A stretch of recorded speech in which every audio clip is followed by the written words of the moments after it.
नमस्कार दोस्तों, जय माता दी। आज मैं आपको फाल्गुन मास में नित्य नियम से सुनी जाने वाली तुलसी माता की कहानी सुनाने जा रही हूँ। तो प्रेम से बोलिए तुलसी माता की जय। किसी गांव में एक छोटी सी लड़की अपने माता पिता के साथ रहती थी। जब वह लड़की थोड़ी बड़ी हुई और उसको समझ आने लगा, तब से वह तुलसी माता की पूजा करने लगी। उसका प्रतिदिन का नियम था कि वह तुलसी माता का पूजन करने के बाद ही खाना खाती थी। धीरे धीरे समय बीतने लगा और वह लड़की शादी के योग्य हो गई। तब उसके माता पिता ने उसकी शादी कर दी। शादी में उस लड़की के माता पिता ने उसे एक तुलसी का गमला दिया। वह लड़की अपने ससुराल चली गई। ससुराल में वह प्रतिदिन सवेरे उठती, तुलसी पूजन करती और फिर उसके बाद ही खाना खाती। उसकी 2 जेठानियाँ भी थीं। वह दोनों उसका मजाक उड़ाती कि बड़ी नियम धर्म वाली बनती है। उन दोनों को उसे बड़ी ईर्ष्या होती थी, इसीलिए वह दोनों तुलसी जी का गमला छुपा देती थीं। वह लड़की बड़ी मुश्किल से गमला ढूंढ कर लाती, फिर तुलसी माता का पूजा करती और उसके बाद ही खाना खाती। जब जेठानियों ने देखा कि वह लड़की गमला ढूंढ कर ले आती है, तो एक दिन उसकी जेठानियों ने उस गमले को बहुत दूर फेंक दिया। लड़की ने गमले को बहुत दूर तक ढूंढा, लेकिन उसे गमला नहीं मिला। वह गमला ढूंढते ढूंढते बहुत परेशान हो गई और वह बहुत दुखी भी हो गई। उस दिन उस लड़की ने खाना भी नहीं खाया, क्योंकि उसका नियम था कि वह तुलसी पूजन करने के बाद ही खाना खाती थी। उस लड़की की सच्ची भक्ति देखकर तुलसी माता उसे बहुत प्रसन्न हो गई और उसके कमरे में तुलसी माता का गमला प्रकट हो गया। अगले दिन सुबह जब वह लड़की उठी तो देखती है कि उसके खाट के चारों ओर तुलसी माता का गमला आ गया। यह देखकर वह लड़की बहुत प्रसन्न हो जाती है और वह सोचती है कि अब मेरी तुलसी माता को कोई नहीं चुरा सकता और पूजन करने के लिए कहीं बाहर भी नहीं जाना पड़ेगा और कोई मेरी तुलसी माता को फेंक भी नहीं सकेगा। अब वह जल्दी से उठकर स्नान करती है और तुलसी माता का पूजन करती है। जब वह खाना खाने बैठती है तो उसकी जेठानियाँ उसको देखती हैं और उसका मजाक उड़ाने लगती हैं और कहती हैं, देखो देवरानी का धर्म नियम पूरा हो गया। फिर जेठानियाँ अपनी देवरानी से पूछती हैं कि क्यों तुलसी जी की पूजा कर ली क्या? देवरानी कहती है, हाँ कर ली।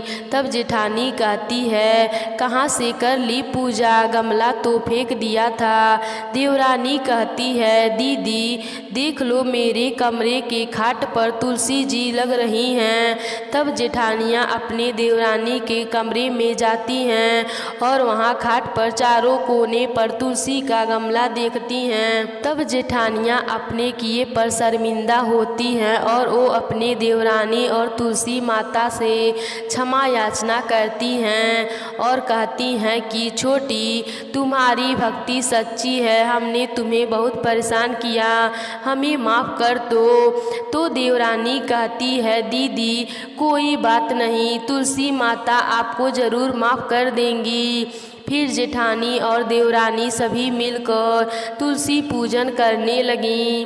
तो प्रेम से बोलिए तुलसी माता की जय। एक समय पहले की बात है। एक गांव में एक लड़की अपने भाई और भाभी के साथ रहती थी। उस लड़की का विवाह नहीं हो पा रहा था। वह लड़की तुलसी माता की बहुत सेवा करती, नियम पूर्वक तुलसी जी की पूजा करती और वहीं बैठकर तुलसी जी की कथा कहानी सुना करती थी। लेकिन उस लड़की की भाभी को यह सब पसंद नहीं था।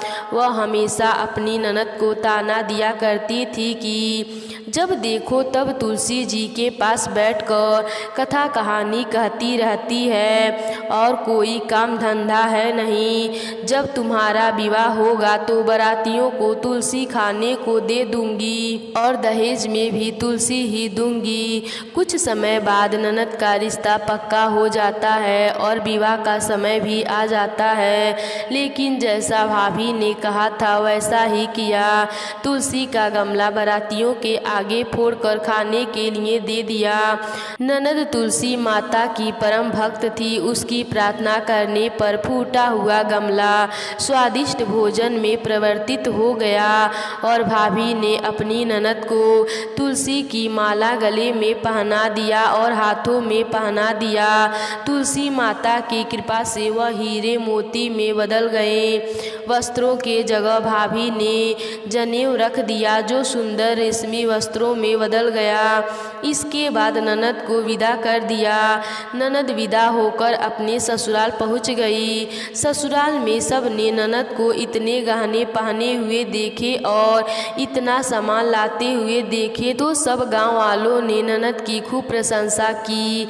ननद की खूब प्रशंसा होती शादी के कुछ दिनों बाद भाभी अपने पति से कहती है कि अब जाओ अपने बहन को बुला लाओ। वह देखना चाहती थी कि हमने उसकी शादी गरीब घर में की है तो वह कैसे रहती है।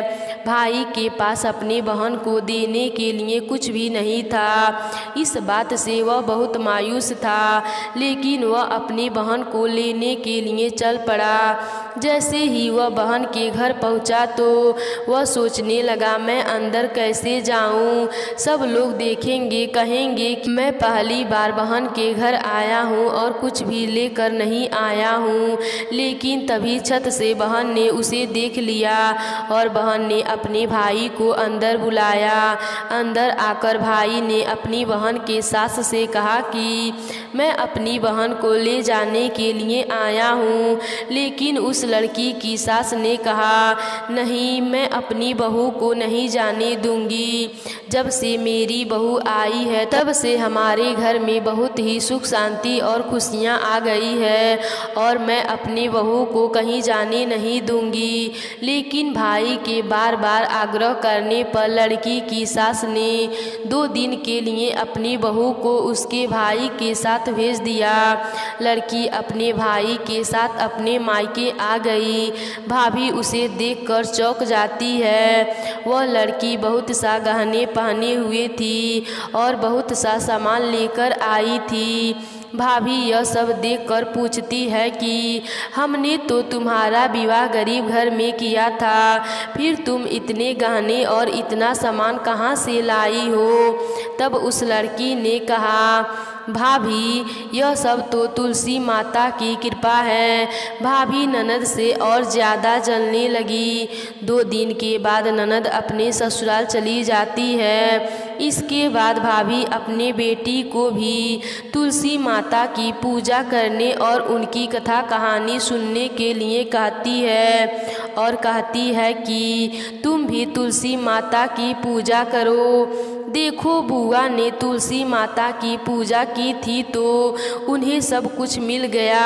अगर तुम भी तुलसी माता की पूजा करोगी तो तुम्हें भी सब कुछ मिल जाएगा। लेकिन उसकी बेटी ने मना कर दिया। भाभी के बार बार कहने पर बेटी पूजा तो करती पर उसका मन नहीं लगता।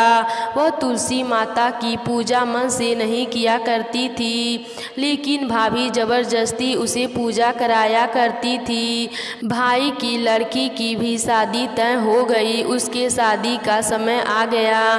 तब भाभी ने वैसा ही व्यवहार किया जैसा उसने अपनी ननद के साथ किया था, लेकिन उस समय कुछ भी नहीं बदला क्योंकि उसकी बेटी ने पूजा मन से नहीं किया था।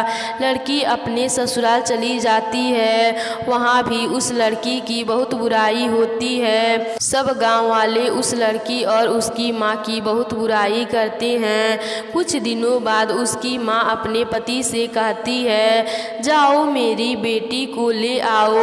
उसका पति अपने बेटी को लेने जाता है और बेटी अपने मायके आ जाती है, लेकिन उसकी बेटी पर कोई गहने नहीं थे, कुछ भी नहीं था।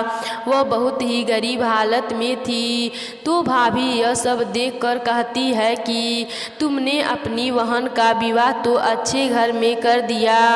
वह देखो कितनी अमीर है और अपनी बेटी का विवाह गरीब घर में करा दिया। तब भाई कहता है कि मेरी बहन ने तुलसी माता की पूजा मन से किया था तो उसे उसका फल मिला, और तुम्हारी बेटी ने तुलसी माता की पूजा मन से नहीं किया था तो उसे वैसा ही फल मिला। हम जैसा करते हैं हमें वैसा ही फल मिलता है, इसमें किसी की कोई गलती नहीं है। उसकी भाभी अपनी ही की गई करनी पर रोने लगी और तुलसी माता से क्षमा मांगने लगी। हे तुलसी माता, जिस प्रकार आपने उस ननद को दिया वैसे ही सबको देना। तो प्रेम से बोलिए तुलसी माता की जय।